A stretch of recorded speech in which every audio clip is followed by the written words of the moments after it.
This year, a sleek, angular silhouette pierced the clouds in South Korean skies. It doesn't fly in very famous countries such as the United States or Russia, but where do you think it flies? Of course, this aircraft began flying in the capital of South Korea. This country used to be a country that suffered heavy losses in wars and was completely dependent on foreign countries for its aircraft sector. But what is happening in this country now? The South Korean government has made a decision. We will produce our own aircraft. This aircraft is very different from its competitors. It seems to come from the future. The KF-21 Boramae is now referred to as the gateway to a new future. Fifth generation appearance, sharp edges, superior power compared to its competitors, producing performance unmatched anywhere in the world. No one can figure out how they did it because a country with no prior capability to produce fighter jets suddenly began manufacturing this supersonic fighter jet. The question on everyone's mind is this aircraft new and capable of succeeding? This aircraft is now beginning to be unveiled to the world. South Korea has always relied heavily on other countries for its aircraft, as it has always purchased them from abroad. The core of its air force consisted of American F-16s, F-15Ks, and even leased training aircraft. The only problem is that these aircraft are beginning to reach the end of their service life. We are introducing the KF-21 Boramae, South Korea's most ambitious military aviation project to date. Compatible with the F-22 or F-35, sleek with very unusual corners, this aircraft has a feature found in American aircraft: stealth. This is an extremely important feature, as it is not detected by radar. This is not just a fighter jet, it is a statement. It shows that South Korea is no longer just a buyer, but will be able to defend its own country in the future. Developed by Korea Aerospace Industries, KAI, with strong support from Indonesia and South Korea, the KF-21 shows us that such military changes will be common in the future across all countries. This is not just a regional competition, but a global one.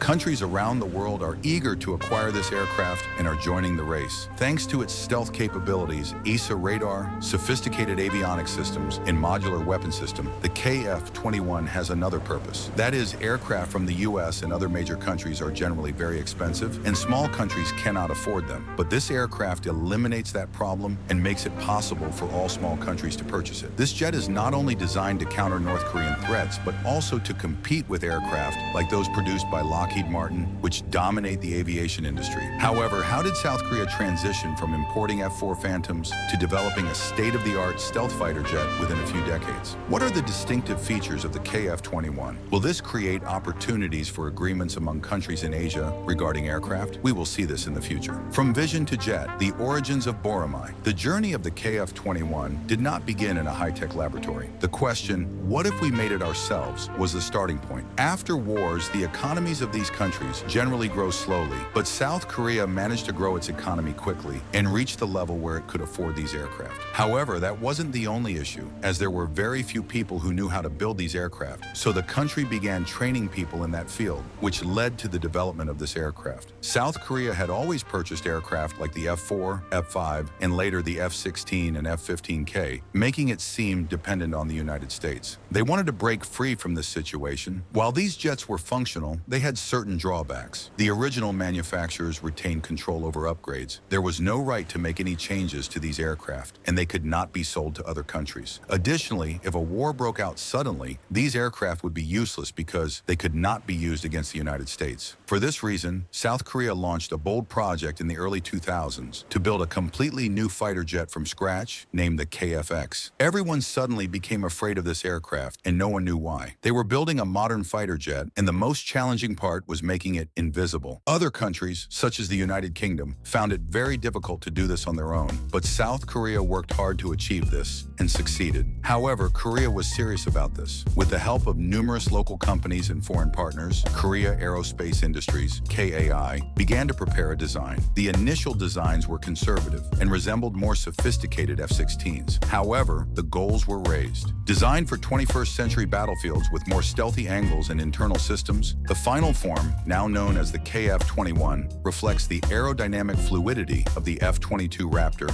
or Eurofighter Typhoon. This aircraft was first shown to us exactly 8 years ago. The actual aircraft, not just a shell, but a fully functional prototype, arrived in 2021. Additionally, the KF-21 made its first flight in July 2022, and 3 years ago, it performed an extraordinary flight. The entire world was left in awe. The South Korean Air Force has committed to putting over 120 KF-21s into active service service by 2025, and several prototypes are currently in flight testing. This is no longer just a project, it is a reality. The technology behind the teeth. What sets the KF-21 apart from other fighter jets? At first glance, the KF-21 may appear to be a smaller version of the F-22 Raptor. The F-22 Raptor had a sharp nose and unusual tail fins because it was designed specifically for high-speed flight. However, the KF-21 is fundamentally a unique machine, built with a strategy that blends proven technologies with future-oriented goals. Additionally, South Korea found the F-35 to be too expensive, so it was necessary to press the button to start developing its own aircraft. Let's continue. To reduce its radar cross-section, the aircraft's fuselage features curved surfaces and radar-absorbing materials, making it semi-stealthy.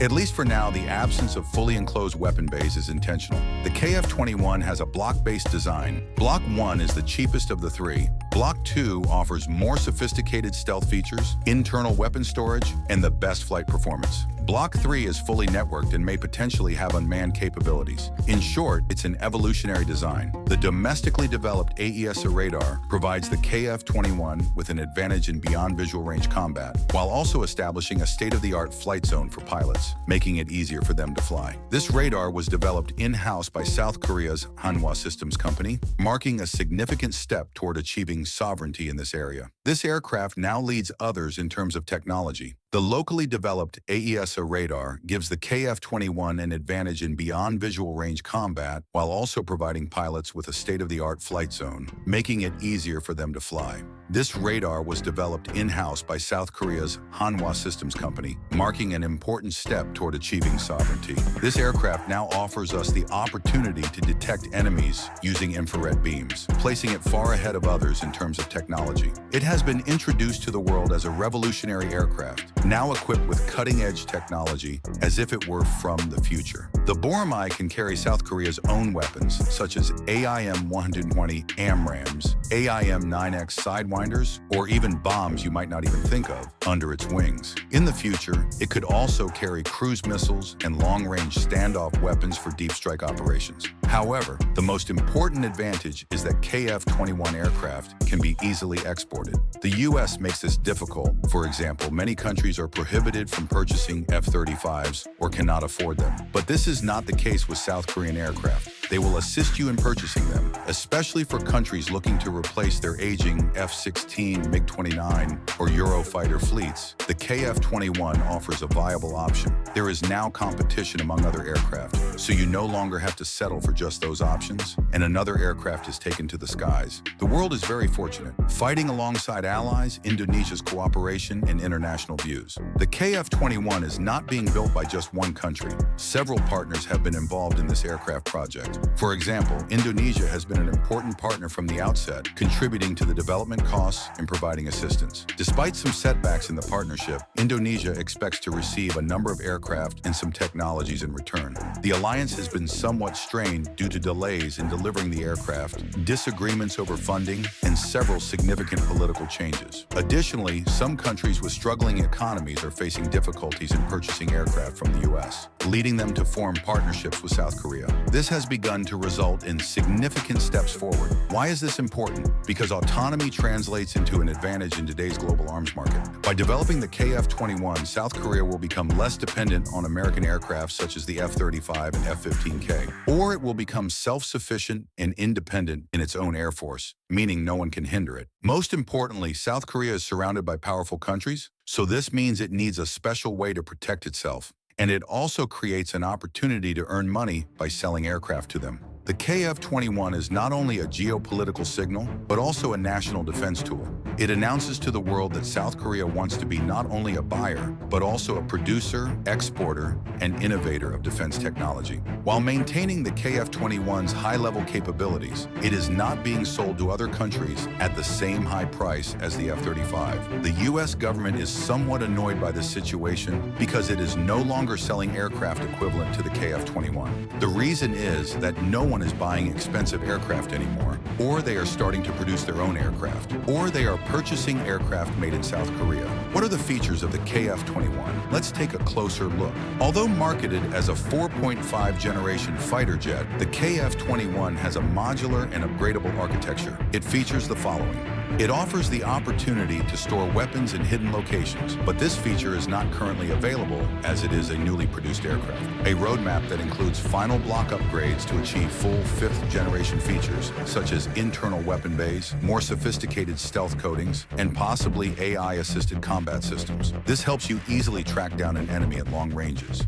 An advanced AESA radar developed domestically by Hanwha Systems. It can be detected by infrared rays, and they have introduced it to the world, making everyone very jealous. This platform is dynamic. South Korea plans to make continuous improvements to this dynamic aircraft body over the next 20 years. In summary, Korea plans to export the KF-21 to countries that may find the F-35 too expensive or are subject to political restrictions. Currently, some NATO countries, as well as countries like Saudi Arabia and Poland, are competing for this aircraft. Therefore, South Korea's KF-21 Boramae model is not just a fighter jet, it is a statement. It represents the desire, independence, and belief that a country can shape the aviation future of the entire region after emerging from conflict. The KF-21 is not just a competitor, it has made it clear to the world that it aims to become the king of aircraft by outperforming planes like the F-35 and J-20. This is not just about the aircraft's fuselage and radar systems. It is about identity, pride, and power. What are your thoughts? Will the KF-21 Boramae continue to be a symbol of regional ambition, or will it truly achieve global success? Will it declare its dominance by outclassing supersonic aircraft in the West? We will see in the coming years. And could this mark the beginning of South Korea emerging as one of the world's leading defense exporters? Share your thoughts in the comments below, and if you enjoy following and flying aircraft, don't forget to like and subscribe. Everything is changing as much as future things.